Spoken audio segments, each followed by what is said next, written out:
Hello everyone, welcome to ज्ञान hub. तो आज हम सीखेंगे ट्रिग्नोमेट्रिक रेशियोज। तो बिना देरी के स्टार्ट करते हैं। ये है एक right angle triangle P Q R, जो कि क्यू पे राइट एंगल्ड है। तो इस राइट एंगल के ऑपोजिट वाला जो है साइड है वो होगा हाइपोटेनियस, और ये पूरे ट्राइंगल का लॉन्गेस्ट साइड होगा। फिर जो बचे एंगल्स हैं उनमें से हम किसी एक को थीटा लेट करेंगे। थीटा भी एक वेरिएबल टाइप का है जो एंगल्स के लिए काम आता है। तो इस थीटा के अपोजिट वाला जो एंगल होगा, सॉरी साइड होगी, उसको हम नाम देंगे परपेंडिकुलर, और बची हुई साइड जो हुई वो बेस। तो इसी को लेकर ट्रिग्नोमेट्री में 6 रेशियोज हैं: sine theta, cos theta, tan theta, cot theta, sec theta और कोसेक थीटा। इनको हम टेक्निकली प्रोनाउंस करते हैं sine of angle theta, cos of angle theta, इस तरह से। तो इनकी वैल्यूज़ निकालने के लिए हमको पहले इन जो हाइपोटेनियस परपेंडिकुलर बेस है उनके पैटर्न को स्टडी करना होगा, कुछ इस तरह से, इस टेबल के ज़रिए। तो इस टेबल को याद करने का बहुत सिंपल सा तरीका है: पाकिस्तान भूखा प्यासा, हिंदुस्तान हरा भरा। तो साइन थीटा की वैल्यू जो होती है वो पी अपॉन एच होती है, इस टेबल का फर्स्ट कॉलम। तो sine theta is equal to P upon H. हम शुरू से स्टार्ट कर रहे हैं, 1 2 3। तो कॉस थीटा हो जाएगा फिर बी अपॉन एच, यानी base upon hypotenuse. Tan theta होगा पी अपॉन बी, यानी परपेंडिकुलर अपॉन बेस। अब हम वापस उल्टी गिनती चालू करेंगे, यानी यहाँ से वापस पीछे जाएंगे। तो cot theta is equal to B upon P, यानी base upon perpendicular. Sec theta is equal to H upon B, यानी हाइपोटेनियस अपॉन बेस। और cosec theta is equal to H upon P, यानी हाइपोटेनियस अपॉन परपेंडिकुलर। तो ये तो हो गए हमारे बेसिक बेसिक रेशियोज। अब ये जो sine cos tan cot sec cosec है, इनके आपस में किसी रिलेशनशिप को ढूंढते हैं। तो साइन थीटा है पी अपॉन एच और कोसेक थीटा है एच अपॉन पी। तो इसका मतलब साइन और कोसेक एक दूसरे के रेसिप्रोकल हैं। तो sine theta is equal to 1 upon cosec theta, और cosec theta is equal to 1 upon sine theta. इसी तरह कॉस थीटा और सेक थीटा में भी रिलेशन है, बी और एच, और इधर एच और बी। तो इधर भी cos theta is equal to 1 upon sec theta, और sec theta is equal to 1 upon cos theta. और अब टेन और कॉट में भी ये रिलेशन है, पी और बी और बी और पी। तो tan theta is equal to 1 upon cot theta, और cot theta is equal to 1 upon tan theta. अब आप देखेंगे टेन थीटा की वैल्यू है पी अपॉन बी, और साइन में पी है और कॉस में बी है, और इन दोनों का डिनोमिनेटर सेम है। तो क्या हम ऐसा कह सकते हैं कि tan theta is equal to sine theta upon cos theta?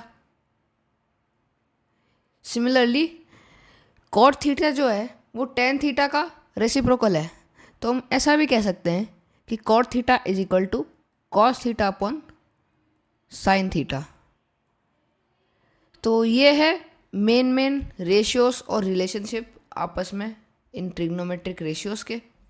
तो आइए कुछ क्वेश्चंस की तरफ बढ़ते हैं। हमारे पास फर्स्ट क्वेश्चन है, if sine A is equal to 3 upon 5, sine A हो थीटा हो जो भी हो, उस इसमें क्या केस है कि एक ट्राइंगल है, उसके साइड्स हैं, मान लेते हैं ए बी और सी। तो ये जो ए है इसको हमने एंगल थीटा माना है, क्योंकि यहाँ लिखा है साइन ऑफ ए। तो ये राइट एंगल, ये हाइपोटेनियस, ये थीटा के सामने वाला परपेंडिकुलर, और नीचे बेस। तो sine A is equal to 3 upon 5। तो साइन क्या होता है? P upon H. तो sine A is equal to P upon H which is equal to 3/5। तो यहाँ पर हमारी P की वैल्यू आई 3, तो परपेंडिकुलर इज इक्वल टू 3 और हाइपोटेनियस इज इक्वल टू 5। ठीक है, तो इसकी वैल्यू तो आ गई हमारे पास 5 और इसकी 3। तो क्या हम यहाँ पे पाइथागोरस थ्योरम लगा सकते हैं? बिल्कुल, जो कहती है h² is equal to p² plus b², यानी 5 का square 25 is equal to p यानी 3 का स्क्वायर 9 प्लस b²। तो b² हो जाएगा 25 माइनस 9 का, और b हो जाएगा 25 माइनस 9 का अंडर रूट। तो यानी b इज इक्वल टू √16 जो कि है 4। तो b हमारे पास निकल गया 4। अब हमको फाइंड करना है cos थीटा यानी cos a। तो cos क्या होता है? b upon h। तो b है हमारे पास 4 और h हमारे पास 5। ये निकल गया आपका आंसर, और ये था एक लल्लू सा सवाल। बढ़ते अगले क्वेश्चन की तरफ। ये है cot a is equal to 1। तो cot a क्या होता है? b upon p। तो यानी cot a which is equal to b upon p which is equal to 1। पर क्या हमें इसकी ज़रूरत है यहाँ पे? नहीं, क्योंकि हमको दिया है cot a और tan a। तो इन दोनों में हमने रिलेशनशिप देखी थी कि ये दोनों एक दूसरे के रेसिप्रोकल हैं। तो अगर cot a 1 है तो tan a क्या होगा? 1 अपॉन cot a। तो tan a भी हो जाएगा 1। ये थी एक और लल्लू सी प्रॉब्लम। बढ़ते नेक्स्ट क्वेश्चन की तरफ। अब इसमें है tan a is equal to 5/12, यानी tan a जो कि होता है p अपॉन b वो है 5/12। तो यहाँ p की वैल्यू आ गई 5 और b की वैल्यू आ गई 12। अब हम हाइपोटेनस थ्योरम लगाते, पाइथागोरस थ्योरम लगाते हैं।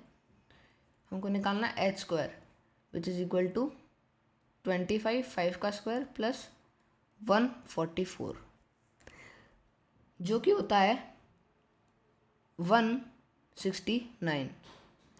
तो h की वैल्यू आ जाएगी 169 का रूट, तो h की वैल्यू है 13। अब क्या हम साइन ए और सेक ए निकाल सकते हैं? बिल्कुल। तो sine A is equal to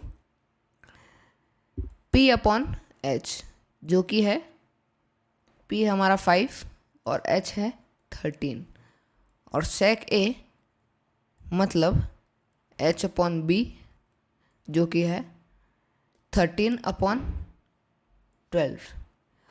एक और लल्लू सी प्रॉब्लम यहाँ सॉल्व हो गई है। बढ़ते हैं एक और बड़ी प्रॉब्लम की तरफ। ये दिखने में बड़ी है कि हमको सारे रेशियोस एंगल थीटा के निकालने हैं, पर ये है बहुत आसान। सेम मेथड है, सेक थीटा गिवन है तो sec theta which is equal to h upon b वो है 13/12। तो पाइथागोरस थ्योरम लगाते हैं। h है 13, तो 169 इज इक्वल टू 12 का स्क्वायर 144